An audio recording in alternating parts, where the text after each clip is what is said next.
இது வரைக்கும் RMFM work flow என்ன அப்படிங்கிறத நம்ம டயக்ராமேட்டிக்கலாக பார்த்துரும்.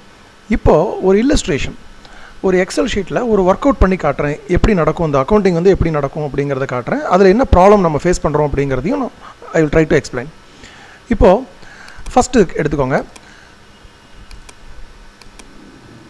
Here when a recharge is done for a franking customer, அதாவது டிபார்ட்மெண்டல் ஃப்ராங்கிங்காக இருக்கலாம் அல்லது ப்ரைவேட் ஃப்ராங்கிங்காக இருக்கலாம். ரீசார்ஜ் பண்ணும்போது என்ன நடக்கும் அப்படின்னு பார்த்தோம்னா, பிஎன்டி மிஸ்க் டெபாசிட் ஜிஎல் இருக்குது பார்த்தீங்களா, இந்த ஜிஎல்லில் இந்த அமௌண்ட் போய் போஸ்ட் ஆகும். ஸோ கஸ்டமர் வந்து ஒரு 50,000 rupeesக்கு ரீசார்ஜ் பண்ணுறாரு அப்படின்னா, this 50,000 will be credited in BNT misc deposit GL. அதே customer, when the customer uses his franking machine for amount of rupees 10,000, so ஒரு 10,000 ரூபாய்க்கு அவர் தன்னோட மெஷினை ரன் பண்ணி ஃப்ராங்கிங் இம்ப்ரெஷன் எடுக்கிறார். அதாவது அக்கௌண்டபிள் ஆர்டிகல்ஸ் அல்லது அன்அக்கௌண்டபிள் ஆர்டிகல்ஸ் எது வேணாலும் இருக்கலாம், ஜஸ்ட் அவர் கனெக்ட் பண்ணுறார். The entry is posted even before the customer presents the article at post office. என்னென்னு போஸ்ட் ஆகும் அப்படின்னு பார்த்தோம்னா, ஆர்எம்எஃப்எம் ஜிஎல்ல ஆர்வி டாக்குமெண்ட் வந்து 10,000 rupees வந்து போஸ்ட் ஆகும், கிரெடிட் என்ட்ரியாக வந்து போஸ்ட் ஆகும். அதாவது 50 அப்படின்னு சொல்லிட்டு ஒரு credit என்ட்ரியாக this 10,000 rupees will be posted in RMFM GL. எப்போ கஸ்டமர் தன்னோட ஒர்க் பிளேஸில் ஃப்ராங்கிங் இம்ப்ரெஷன் எடுத்துகிட்டு மெஷினை லைவில் கனெக்ட் பண்ணால் போதும், this amount will be posted in RMFM GL. உதாரணத்துக்கு இந்த 10,000 ரூபாய்க்கு ரன் பண்ணியிருக்காரு, அந்த 10,000 ரூபாயோட ஸ்பிளிட் அப் என்ன அப்படிங்கிறது கீழே பாருங்கள். ஸோ ஒரு ஸ்பீட் போஸ்ட் 2,000 rupeesக்கு புக் எடுத்திருக்காரு, இம்ப்ரெஷன் எடுத்திருக்காரு. RLRP ஒரு 3,000 rupeesக்கு எஃப்எம் இம்ப்ரெஷன் எடுத்திருக்காரு. டைரக்ட் போஸ்ட்டில் ஒரு 1,500 rupeesக்கு இம்ப்ரெஷன் எடுத்திருக்காரு.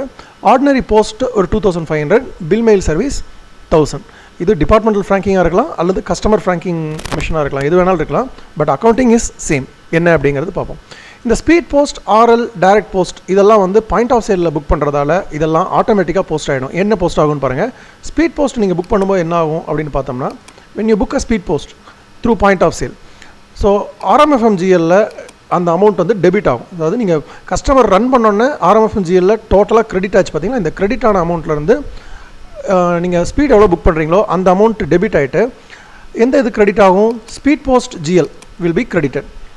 அப்போ என்ன அர்த்தம்னா, RMFM GL இருந்து அந்த revenue is transferred to speed post revenue GL.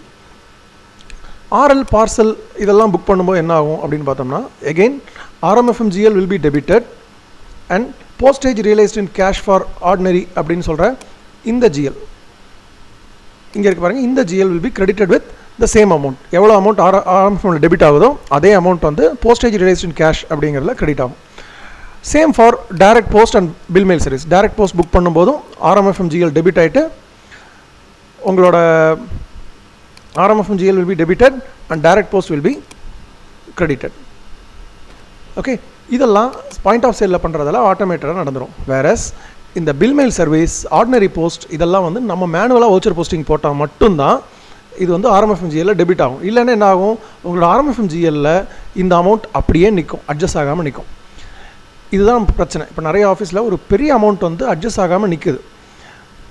Manual posting, நீங்கள் சப்போஸ் NBMSக்கு நீங்கள் மேனுவல் போஸ்டிங் போட்டால் என்ன பண்ணுவோம், F-02ல் நம்ம வந்து RMFM GL டெபிட் பண்ணுவோம். அதாவது 40ல் RMFM GL போட்டுட்டு கிரெடிட்டில் வந்து NBMS ஆர் BMS GL வந்து நம்ம கிரெடிட் பண்ணுவோம்.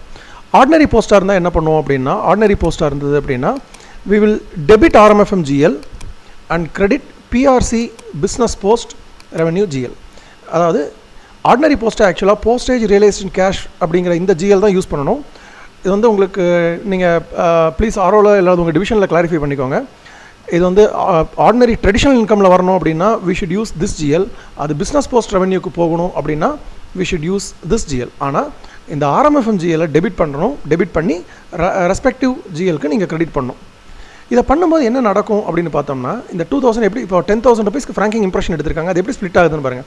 ஸ்பீட் போஸ்ட் GL ஒரு 2,000, போஸ்டேஜ் ரிலேஷன் கேஷில் ஒரு 3,000, பில் மெயில் சர்வீஸில் ஒரு 1,000, 1,500 டைரக்ட் போஸ்ட், PRC பிஸ்னஸ் போஸ்ட்டில் ஒரு 2,500 கிரெடிட் ஆகிடுது. அப்போது வர்ச்சுவலாக என்ன அல்டிமேட்லி என்ன ரிசல்ட் இருக்கணும், இந்த RMFM GL வில் பிகம் 0. கரெக்டான அக்கௌண்டிங் ப்ரொசீஜர் ஃபாலோ பண்ணால் RMFM வந்து வில் பிகம் 0. நம்ம என்ன ப்ராப்ளம் ஃபேஸ் பண்ணுறோம் அப்படின்னா, இந்த என்ட்ரி நமக்கு நிறைய இடத்துல வந்து சேர்றது இல்லை.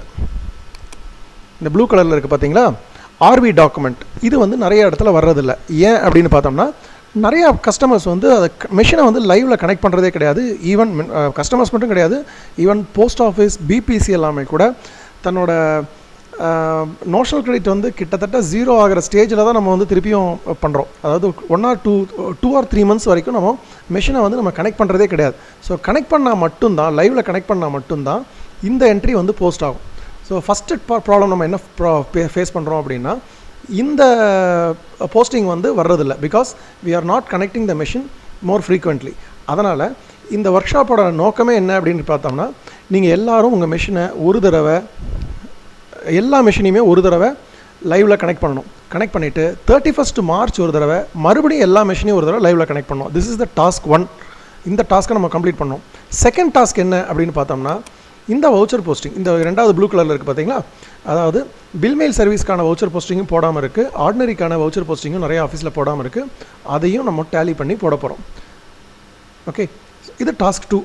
டாஸ்க் 2 என்ன பார்க்க போகிறோம் அப்படின்னா, ஆர்டினரிக்கு வவுச்சர் போஸ்டிங் போடாமல் இருந்தால் அந்த வவுச்சர் போஸ்டிங்கை நம்ம இமீடியட்டாக போட போகிறோம். மொத்தமாக டேலி பண்ணி கூட போடலாம்.